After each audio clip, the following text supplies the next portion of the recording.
As mãos moldam o barro na roda de cerâmica. O formato começa a surgir. Mas de repente, um erro. E tudo desmorona. Um instante de frustração. O que acontece quando algo que parecia estar dando certo simplesmente não funciona? Frustração. Diferente do medo que surge diante do desconhecido, a frustração é o obstáculo, o balde de água fria num dia de inverno. Algo não saiu como esperado. O plano falhou. E agora? Desistir ou tentar mais uma vez? Entre a frustração e a desistência, a descoberta de uma nova forma de fazer acontecer.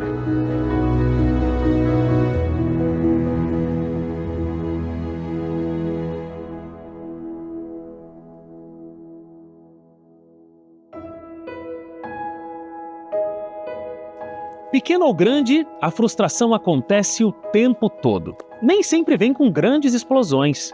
Às vezes é só um pensamento que diz: de novo não. Bem-vindo à sua mente. Aqui cada tentativa tem um peso.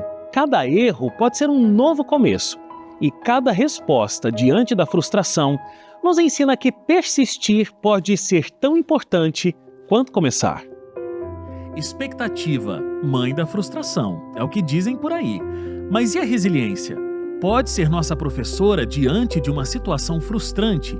Neste episódio, vamos explorar como a frustração pode ser o ponto de partida para a resiliência e que seguir em frente nem sempre significa superar algo rápido, mas nunca deixar de tentar.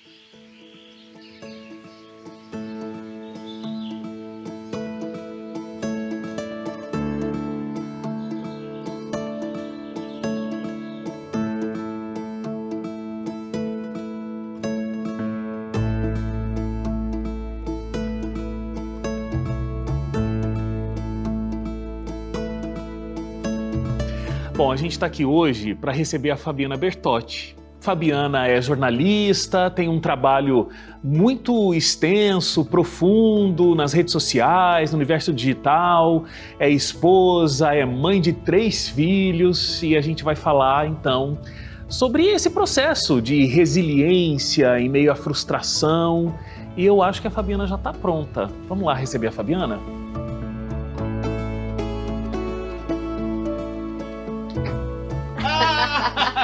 Olá! Tudo bem? Como é que você tá? A essa hora, nesse Essa lugar? hora desse dia. Ah, gente, é isso. Que bom te receber. Eu tô ansiosa pra saber do que a gente vai conversar. Porque eu sei que você não sabe de nada. Exato, eu fiquei até pensando, gente, será que eu devia vir? Será mesmo? 3 filhos lá em casa pra criar, será? Mas Fabi, resolvi conversar com você porque eu precisava de alguém que nunca se frustrou na vida. Mas achou? Achou? Eu sou resolutiva. Eu não sei nem se eu sou nada desses negócios bons assim que a gente fala de bonita. É que eu sou meio resolutiva. Por exemplo, eu acho que eu tô entrando numa onda de depressão de novo. Vai fazer um ano que meu pai faleceu e eu ando com sintomas parecidos. Eu tive depressão uma vez e a privação de sono foi uma grande questão pra mim. E eu tô sentindo que eu tô entrando de novo. Porque eu reconheço os sintomas. Então o que eu faço? Eu já começo, gente, preciso melhorar o sono, ninguém me incomoda, não vou fazer esse negócio aqui não, vou diminuir, vou fazer mais exercício. Eu começo a achar já a solução pro negócio. Então eu não sei se isso é saber lidar com o rolê, ou é assim, como é que resolve? Não é que eu não me frustro. Choro, às vezes choro em posição fetal, entendeu? Tu vai me xingar, né? Tu de um amigo recebeu um hate, assim, bem grande, assim, e daí eu fui ver o hate e falei, rapaz, eu também ia chorar uma semana com esse negócio. Mas daí eu levanto e penso, qual a tua opção? Qual a tua opção? Já que você é muito resolutiva, eu tenho um presente pra você. Ai, achei chique. Não sei se você vai achar chique quando você abrir. Ah, gente. Eu sou péssimo de fazer um suspense, né? Em vez de eu fazer ué, eu pensei que Já era uma estraga, xícara tá. bonita. Não, Me veja tem que é uma xícara. cobra aqui dentro. Não, também não seria tanto. Tá, vamos lá. É feio? É de medo? Eu não gosto de ganhar Não, susto. Também não gosto de surpresa, não. Pode abrir tranquila. Gente, eu perdi essa atividade do desbravador. Ó, a vida é cheia de nó, aí a gente tem que descascar um abacaxi. Eu vou ter que desfazer isso aqui? Desfazer esse nó. Já começou bem, ó. Tá, mas porque também, né? Precisava ter 2 neurônios para não fazer bem.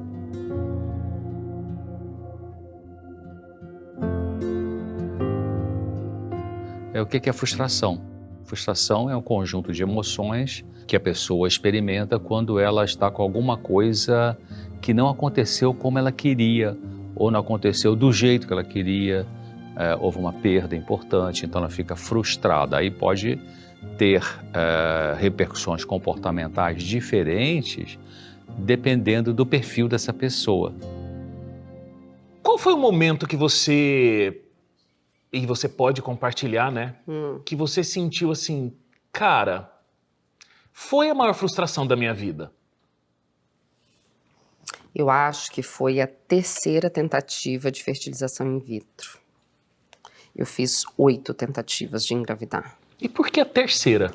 Porque a 3ª, eu realmente acreditei mais do que as 2 primeiras. Eu investi muito dinheiro, muito tempo, fui uma médica muito famosa.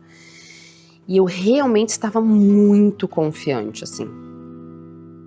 A gente tem várias plataformas onde a gente constrói as coisas.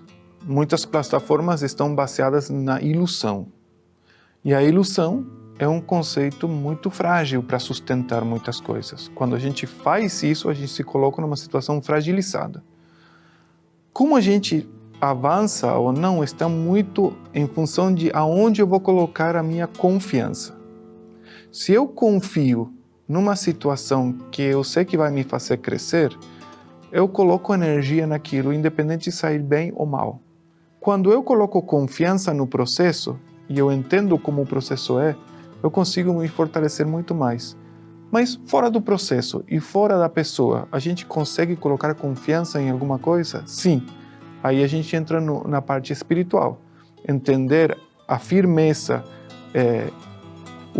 a não mudança de Deus na nossa vida nos ajuda muito a melhorar a nossa perspectiva depois de uma frustração.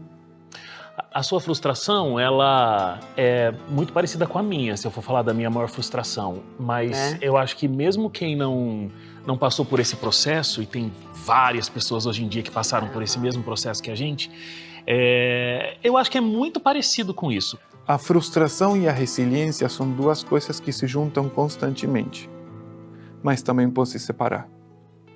Se juntam para o crescimento, se separam para a destruição. Se eu estou combinando a frustração com a possibilidade de crescimento, eu estou sendo resiliente. Como eu posso crescer em um momento de dor, em um momento de perda, em um momento de frustração, em um momento de angústia? As dores nos fazem crescer. Lamentavelmente, a gente cresce com a dor, cresce com o sofrimento. Mas aí, né? A expectativa, mãe da frustração. E aí eu tive uma situação, assim, um pensamento mais ou menos como o seu. Ah, mas era só um Deus. Só precisava de um. Ah, porque 8 milhões, 15 milhões... Um. Eu acho que tem isso, assim, a frustração, ela não vai desaparecer. Você pode minimizar, talvez, a dor, o impacto no dia a dia, mas ela tá guardadinha. Quando eu falo desse assunto, eu consigo sentir ainda o quanto foi ruim, o quanto foi amargo esse sabor dos negativos. Porque eu lembro de todos os negativos. Engraçado, eu não lembro da dor do parto. E eu parei tudo natural, os 3. E eu não lembro, 0. Tipo, calo. Você não tem outra opção, você tem que calçar aquele sapato. Mas tem um calo ali. Eu sempre coloco o mesmo exemplo. Se eu tivesse aqui um violão e eu tivesse vontade de tirar um som bom desse instrumento, eu tenho que apertar a corda contra a madeira. Só que apertar a corda contra a madeira vai marcar o meu dedo. Como eu faço para poder ser um bom instrumentista? Eu preciso fazer isso reiteradas vezes. O que vai criar nos meus dedos uma resposta de defesa e vai criar calo. Quando ele criar calo, eu vou conseguir apertar com muita menos dor a corda contra a madeira e a nota vai sair limpa e o instrumento vai soar como eu preciso. Agora, se eu não faço isso, eu nunca vou aprender a tocar violão. Então, esse ponto de crescimento é o que a resiliência e a frustração me criam. Não consegui na primeira, isso não significa que eu nunca mais vou conseguir. Isso significa que eu preciso continuar tentando.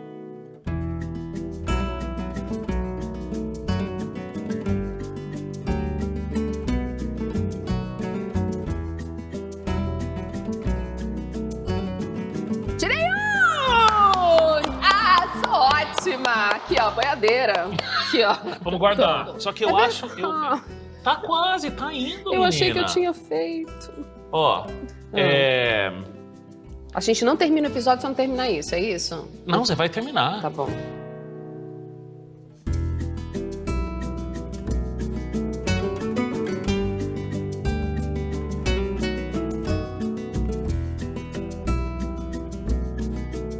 Véi, eu terminei, eu sou muito ótima.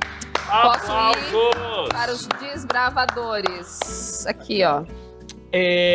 Antes da gente terminar, só tem uma coisa que eu acho que é importante quando a gente fala de frustração e tem a ver com resiliência. A gente falou, você se considera uma pessoa resolutiva. Você acha Nem que... sempre resiliente. Então, você acha que ser resolutivo é a mesma coisa que ser resiliente? Qual a diferença para você? A resiliência, ela tem a sua capacidade de se adaptar ao impacto sem quebrar. Isso. E isso não quer É um dizer... conceito que foi importado da física. É assim, não é ser forte. O antifrágil, que eu acho que é a definição de resiliência, é você dar aquele trupicão, arrancar o tampão do dedo, levantar, ajustar o passo e continuar. Isso. Nem sempre inteiro como antes, nem sempre com o mesmo pace de antes, mas você continuar. E a resolução é o que você vai fazer com o problema que se apresentou. Isso. Mas nem sempre você vai conseguir resolver para seguir. Quando a gente fala sobre uma dificuldade, a gente pode escolher deixar essa frustração dominar a gente e a gente pode escolher colocar essa frustração nessa caixinha que você falou. Às vezes eu vou revisitar, aí é muito cada um, né? Quanto tempo? Porque cada frustração teve um impacto diferente para a pessoa com aquilo que cala muito no fundo dela. Cara, eu fiquei pensando nisso quando meu pai morreu, sabia? Uhum. Quando eu cuidei do meu pai nos últimos dias de vida, ele ficou na minha casa, eu que cuidava dele. E eu sabia que o fim estava próximo, não imaginava que tão próximo. E eu falei pro Bertotti, quando meu pai se for, eu vou cair. Eu tô forte agora, tô segurando a onda, eu cuidava dele de noite. Eu falei, quando meu pai se for, eu vou cair. E eu vou cair feio, e eu tinha muito medo de voltar pra depressão. Aí ele falou assim, vamos nos planejar. Eu falei assim, quando ele sair, eu vou ficar trancada no meu quarto por uma semana, tá bom? Ele, tá bom. Você segura as pontas? Segura. Ele, o que você vai fazer depois? Eu falei, depois eu vou levantar. E eu vou sair. Mas eu vou ficar uma semana chorando. Quarto escuro, pacote todo. Eu vou fechar a janela, eu não quero ver ninguém. Eu vou chorar por uma semana a partida do meu pai. A vida nos proporciona muitos momentos de frustração, porque a gente não vive no mundo ideal, a gente não vive no lar ideal, a gente não vive na sociedade ideal. A gente não é uma pessoa ideal no sentido de não ter lutas e dificuldades e limitações e tal. Então a frustração, ela é um mecanismo importante da gente amadurecer. Quando a gente mantém a mente aberta para aprender, a frustração vai ser um professor. A gente foi celebrar 20 anos de casamento. A gente juntou os amigos e fez uma moção de domingo, assim. E, cara, foi tão doido, porque eu tava super feliz de juntar as pessoas que eu amo, social, sabe? Balão, pular, dançar, cantar. E extremamente triste, porque meu pai ia ser o cara mais feliz da festa. E daí, eu tava ali, super feliz, porque a gente tava celebrando, poxa, 20 anos, não são 20 meses. E tipo, meu pai tinha que estar aqui, e ele não tá aqui. Então, como é que eu fico administrando a frustração no dia a dia? Porque eu vou estar feliz e vou estar frustrada, sabe? Tem uma frase que diz assim, na nossa vida, o que é bom do que a gente está sentindo, o que é bom passa, mas o que é ruim também passa. Então, faz parte de lidar com a frustração, e ela se resolve naturalmente, a gente pensando nessa frase. O que é bom que eu estava sentindo passou, cara, hoje não estou legal, mas isso que eu não estou legal também vai passar, deixa eu ter um pouquinho de paciência.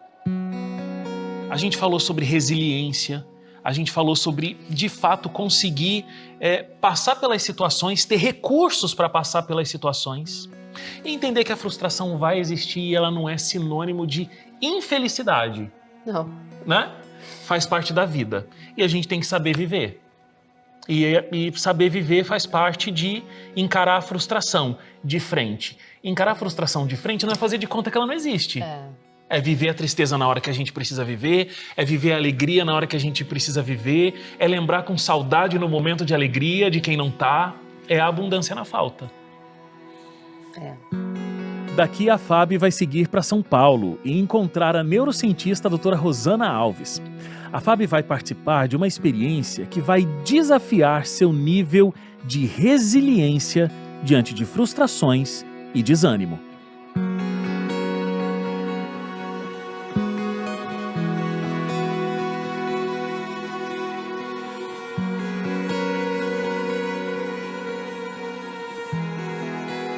Já estamos no Escape Room Club esperando a Fábio.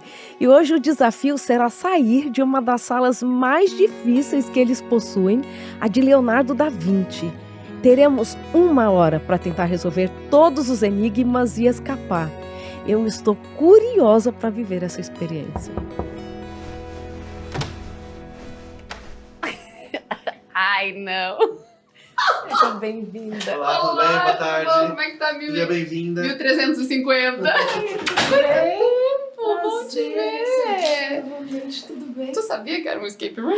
Então, eu sabia que era um escape, mas não tenho ideia do que vai acontecer também. Sim, Então, nós duas estamos aqui. de nós. Pois é. Adorei isso aqui. A gente vai ter que Pedro, ficar no Isso, o mesmo, Pedro vai fazer? nos explicar do Tudo que a bem? gente Ó, vai ter que eu fazer. vou monitorar o jogo de vocês, tá? Vou explicar o que vocês nunca jogaram, né? Eu já. É Então, por isso que eu tô com essa cara. Legal. Eu nunca Então, joguei, vai pra mim é a facilitar um primeira pouco. Vai precisar de mais neurônios do que eu tenho disponíveis agora. Ó, vai ser um desafio legal, tá bom? Leonardo da Vinci, como vocês sabem, era um homem muito à frente do seu tempo, né? Sim. A fim de filtrar os seus alunos, ele queria fazer um teste de verdade. Ele queria montar uma pequena equipe de elite. Então ele montou uma oficina, ele criou uma oficina.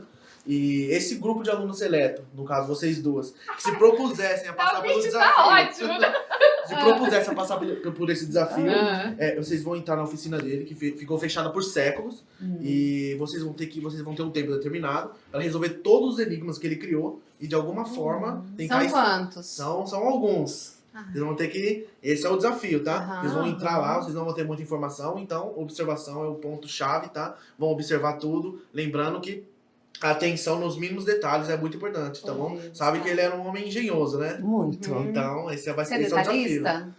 Um pouquinho. bastante Eu já detalhista. vou descobrir se eu sou detalhista ou não. Ah, então, esse é o desafio. Tá. Lembrando que eu tô vendo e ouvindo o tempo todo, tá? Então, se vocês quiserem alguma dica, a gente até dá uma ajudinha, tá? Essa é a nossa sala. Isso.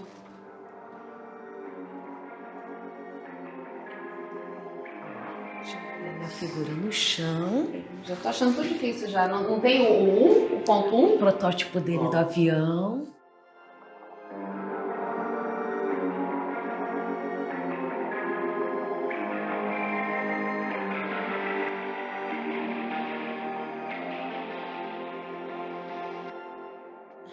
Então a gente tem que achar dicas para poder sair dessa sala, é isso? Você vai ter que observar. A questão é achar a primeira. Eu tô de livro aqui. Sabe o que é o difícil desse rolê? É que você não sabe o que é pista. Ao Vênus, que é o norte, não é? O Vênus é o norte? Não, não é? Tem algum lugar aqui, ó. Será que essa chave entra aqui? Aí aqui deve que a gente coloca o mesmo código, será? Mas eu acho que se a gente colocasse... Espera, não. E esse de baixo não está igual aos outros. Ou será que é? Deixa eu ver aqui. Os Os encaixes aqui. números de dedos. Porque a gente vai achar esse código. Esse Pedro, código. dá uma dica pra gente. Aqui. Será que isso aqui não abre? Vamos tentar achar outra coisa. Rosana, então, mais inteligente que eu. Pensa como que Da Vinci pensaria. Tá, sem o fundinho. Ai, tá pior. Nossa, eu acho que Que eu- Gente, tá todo mundo se divertindo com a nossa cara. Já total. temos descoberto a lógica do trem. Pedro, como é que você trabalha a sua ansiedade, sabendo onde estão todas as pistas e vendo a gente se debater sem chegar lá? E já passou meia hora. Acredita? Tem uma lógica. Mas vamos procurar outra coisa. Esse caminho, eu sei que é uma trava de escravo. Pois é. Porque pra mim isso daqui vem depois desse daí. Eu vou colocar com esse vento também. Os pontos luz negra. Então o norte tem que ser o primeiro. Deixa eu tentar achar o sul. Atenção! Deixa eu ver se tem mais um sul aqui. Não numerar essas colunas não, né?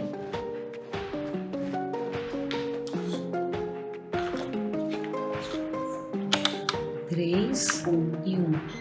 Foi. Alguma coisa apitou. Timer.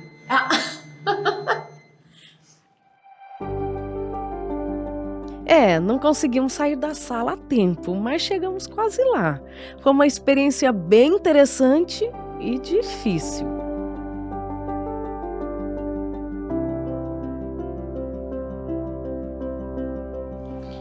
E aí? Me diz qual foi a sua sensação. Eu tava numa coisa, eu tenho problema com essas salas. Aham. Existe a solução, Tem uma alguém já lógica. descobriu, Aham. tem uma lógica, e eu não tô conseguindo alcançar essa lógica. Daí me dá um certo, dá pressa, dá uma ansiedade de assim, tem, alguém já fez? Tem. Então, mas a sua ansiedade é porque você tem o comparativo que alguém já fez? A minha ansiedade é, gente, eu não tô enxergando óbvio. Quer dizer, nem era óbvio, né? Nem era óbvio, Mas- né?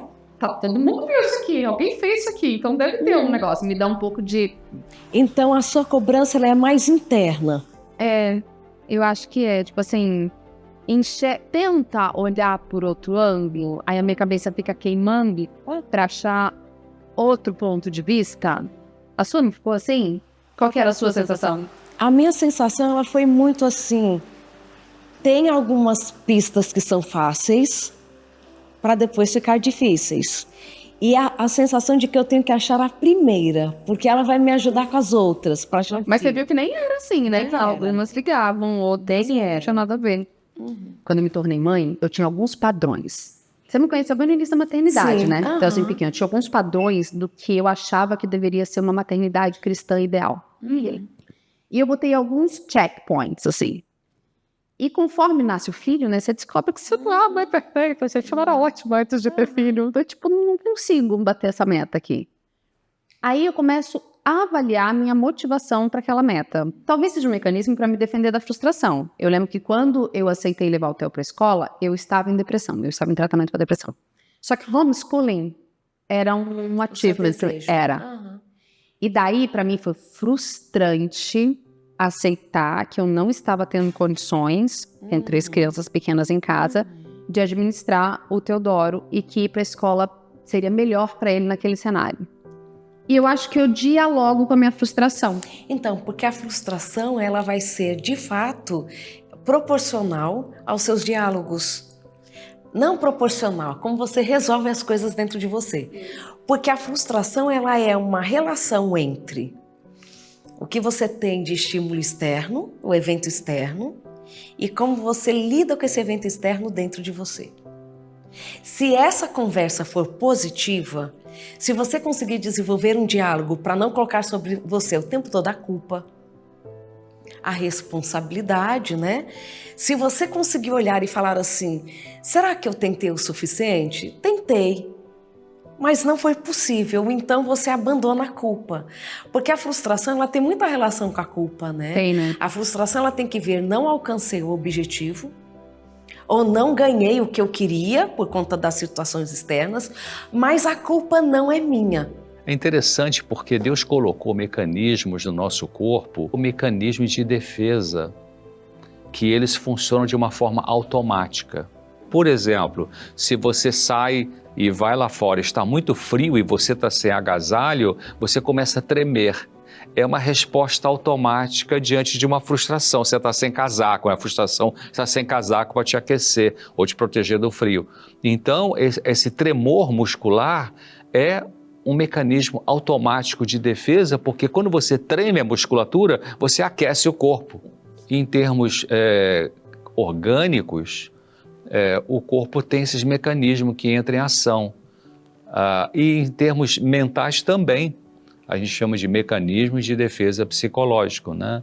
Então tem vários, tem a negação, formação reativa, repressão, supressão. A gente tem uma estrutura no cérebro, uma região do cérebro que se chama córtex cingulado anterior. Ele é o alerta de que alguma coisa está saindo do lugar. Não estou tendo controle. A gente lá na sala, a gente não tinha aquele controle. Não tínhamos as pistas, não sabíamos por onde começar. E esse perigo, ele leva a gente para ação. Olha, eu preciso lutar ou fugir, ou eu preciso resolver esse problema. Então eu vou começar a procurar.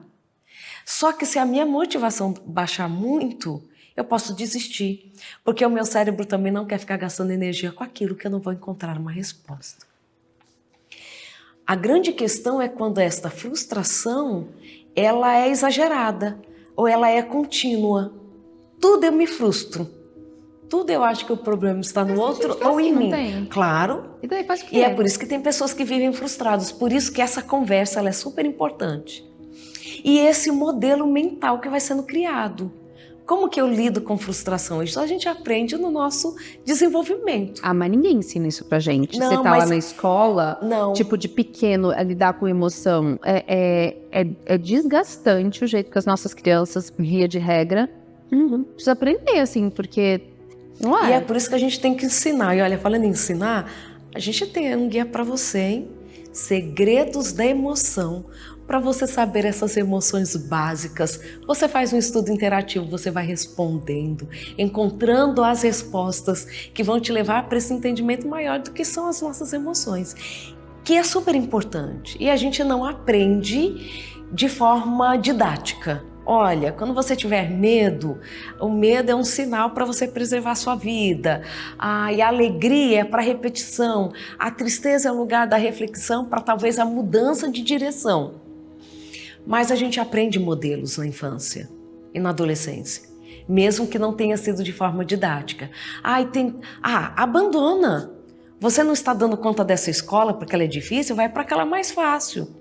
São essas crenças que a gente vai acumulando e vão fazendo a gente... E que é o conhecimento que recebemos e que se tornam verdades.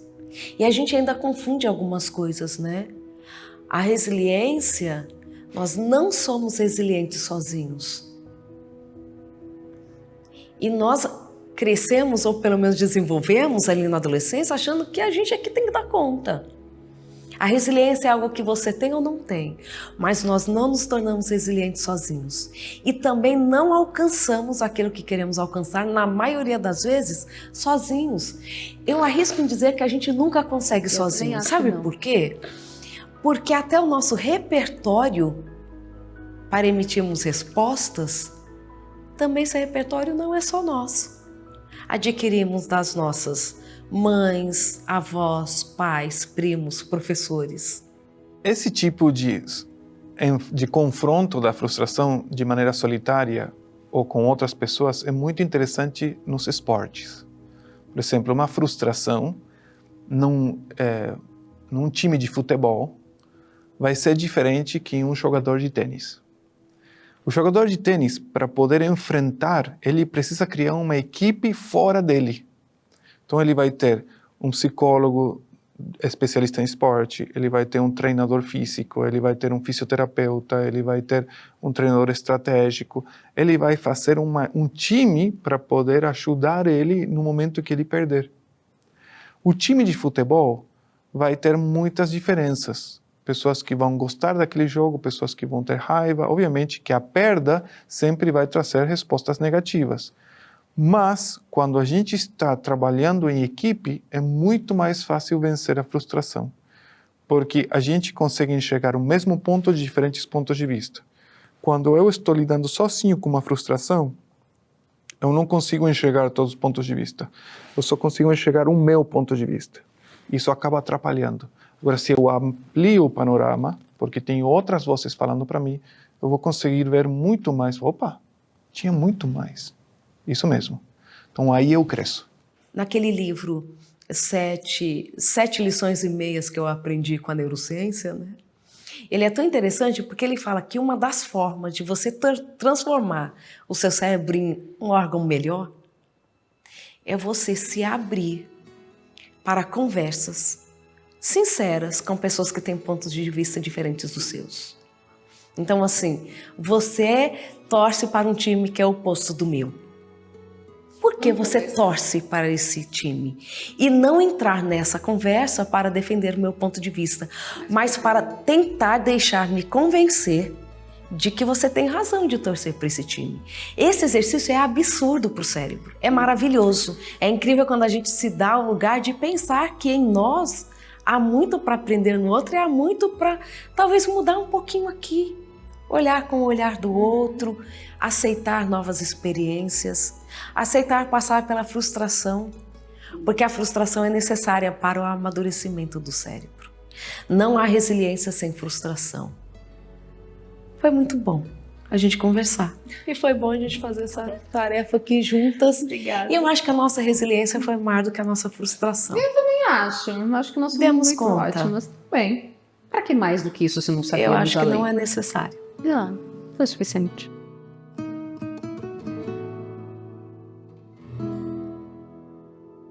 Um movimento em falso, uma palavra que não saiu como deveria, uma expectativa que não se cumpriu. Uma hora ou outra, a frustração chega, e quando chega, machuca. Ela não é um fim, é só uma pausa entre as tentativas que te convidam a olhar com mais atenção para a vida. Porque frustrar-se é, no fundo, admitir que algo era importante o bastante para te afetar. E isso, por mais dolorido que seja, revela uma parte muito sensível de sermos humanos. Em meio ao que se desmorona ou não se desenrola, podemos encontrar novas formas, novos sentidos, novos começos. E a resiliência não é insistir a todo custo, é escutar o que não deu certo, aprender com o que machucou e então escolher, tentar de novo ou tentar diferente. Porque o mais bonito nem sempre é como algo aconteceu, mas a tentativa de fazer, mesmo com tantas incertezas.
Achei chiquíssimo. Vocês que definem. A gente que define, rapaz. Suco pode? Não. Isso aí é puro açúcar. Você sabe que você está bebendo só açúcar, né? Ó seu pâncreas agora, pra insulina. E você sabe que só...